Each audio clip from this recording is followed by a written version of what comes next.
program. Hello, friends, and welcome to the Experience Pros Radio Show. Angel Tussey and Eric Raymer here to help you get your business right. The way that we do that is we remind you that small business is big business. Your business is our business. I got a question for you. What's that? I don't know yet. I've got, in fact, was that the question? I got 15. No, that's a statement. I got 15 questions for you. You got 15 questions for me. We may or may not get to all of them, but Jeff Hayden, who is a contributing editor for Inc.com, says there are 15 favorite interview questions to completely disarm job candidates in a really good way. We want to disarm our job candidates? In a really good way. In a really good way? That's what he says. I don't know. I think if you have to say in a really good way, maybe we should have rephrased, like maybe we should have led with that or something, right? Says maybe your favorite interview question is one of the most common interview questions. Maybe it's one of the most common behavioral interview questions, or maybe you have a less conventional interview question that you like to ask, like those asked by these company founders and CEOs. Okay. All right. So do you have, I think everybody has their favorite. So this is what I'm at. Interview question that I'm being asked, or interview question that I'm asking? That you're asking a candidate. Okay, that I'm asking a candidate. Mm-hmm. So I think that for most people that have ever done an interview, that we have a favorite question that we like to ask. Sure. Because somehow we stumbled upon it at some point and we thought, oh, this is the I Ching of all interview questions. I will always ask this from here on going forward. And I don't know if mine is on here, and I don't actually have it as a question. Okay. And I'm going to look here. Nope. All right. It's not in here. What do you have? So I don't have a favorite interview question, but I do like the idea of going out to eat with a candidate before hiring them. Going out to eat with a candidate before hiring them. Mm-hmm. Why? Well, one, it's, you kind of breaking bread. So it makes it a little more casual. Yes. You get to find out a little bit more about the true human being. If they have a spouse, you want to find out if the spouse is crazy. Wait a minute. Hold on. We're going to come back to that. But you find out a little more about the human being, the true nature of the human being. Are you looking for does he pick his chicken with his fingers or no? Or does she? I think in a what you've already done the stuffy, the formality of the interview. Yeah. And we like this candidate. But you do want to find out if the spouse is crazy. A little bit. Yeah, that's fair. That's reasonable. Right. And, if I'm going to be interacting with this person on a regular basis, sure, I want to see real interaction. What is it going to be like to talk to you? You mean kid with sweaty palms sitting in the hot seat answering the questions and selling you a stapler isn't a real scenario? Not every day. All right. I like that. I don't know if I have one, but maybe by the end of the conversation, I'll come up with something. Okay. All right. First one is, and these are questions that CEOs, various and sundry CEOs ask. What is the hardest thing you've ever done? Now, the answer can either be personal or professional. And when what the candidate accomplished isn't as important as how and why. What were the hurdles? What were the roadblocks? Did the candidates seek help? And do they credit the people who helped?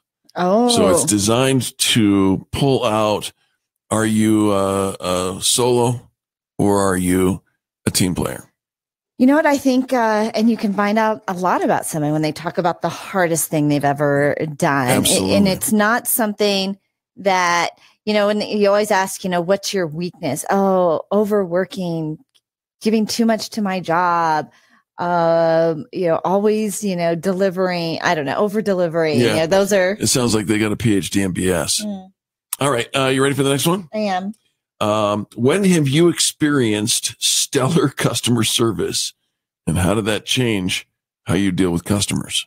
I would love to know when they've experienced stellar customer service. We've been asking for 8 years. Yeah, I would love to know that they're great customer service experience stories. Yeah. And especially for us, because customer service is one of our hallmarks that, starting that conversation early on would be important. Yeah. I had the opportunity to drive somebody to home from the airport the other day. And when I got around to asking him, what does he do? He says, I'm in software development, a little company out of California. And I said, well, what does your software do? And he says, it's all about customer experience. Ooh, And I I thought, like that. I'm going to give you a business card. All right. Tell me about a time when you felt a change needed to be made in how something was done. How did you come to the conclusion? And how did you get support for the change? Well, I looked at it and I was like, duh. I believe the word is "dur." We should do something different. Yeah. And I told everybody we should do it different. Mm-hmm. Every team, every company can improve. Doing that requires having people who not only see areas of improvement, but can actually make those improvements happen. Listen closely to what the change was, but listen even more closely to how that change was implemented. Let's see if there's any more that are more interesting, because we're going to run out of time here. What position would you play on a soccer team? What? It's on here. It's question number 9. What position would I play on a soccer team? Yeah. And if they say, gosh, I really don't know anything about soccer, you're get out of here. Are you kidding me? Don't you know the World Cup is the largest sporting event in the world? You've got your simple little idea about some Super Bowl. Oh, no. World Cup, soccer, football. So what position would you play? Forward. Let's see. What does that say about your personality? Uh-huh. Because they say it can indicate personalities. Generally speaking, people who see themselves as strikers tend to enjoy prominent public roles. They who see themselves as midfielders like to help others and be like the linchpin, like to lead and follow. People who see themselves as defenders like to be counted on and don't mind playing a less prominent role. They don't even talk about forward. It's not even a position. It really no, is. No, it isn't. Yeah, it really it's is. Not, a striker is a forward. A forward is a striker. Oh, and you do enjoy the prominent public role. She doesn't know. Who doesn't? What? All right. Let's go to me. How is he talking about me? How will I know if you're struggling? He's talking about me, isn't he? How will I know if you're struggling? Yes. Because I'm going to tell Richard, turn your microphone off. How will I know if you need help? You do need help every day. No, if you need help. I do have to learn how to be a team player. I hired you. I am kind of a do-it-all yourself, like just get out of my way and let me do it kind of person. I have to remember there are other people that want to play too. All right. Let's see. How are you at basic math skills? I had to get out my calculator to subtract 300 from a number the other day. Really? You know how you're just like you're in a different zone? Yeah. And it's not a number zone, right? We're talking other stuff. And then a math equation comes up and it's like, I can't switch lanes that fast. And so, yes, I admit it. I'm not the best at math. But where it comes in really handy is when I'm having to figure out a sale. That's the best reason to know percentages and what are those things with the lines? Fractions. Yeah.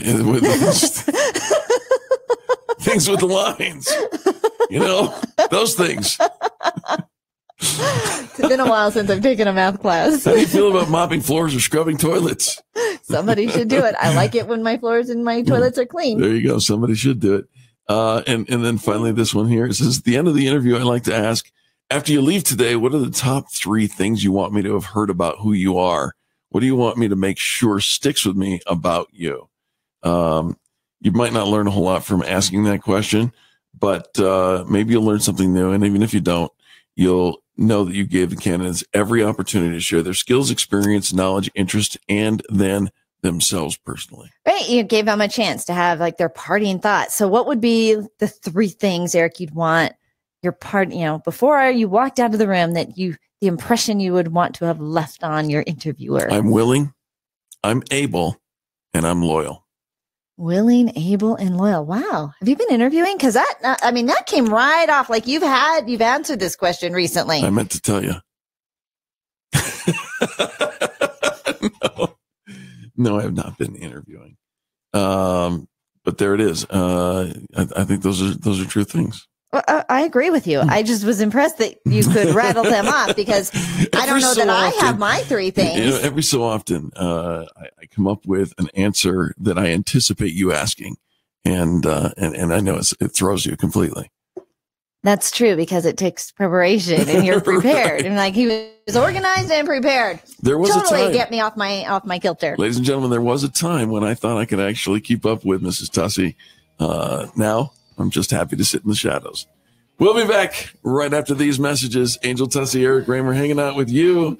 This is the Experience Pros Radio Network, home of positive business talk, where we empower you to build your brand. Back after this.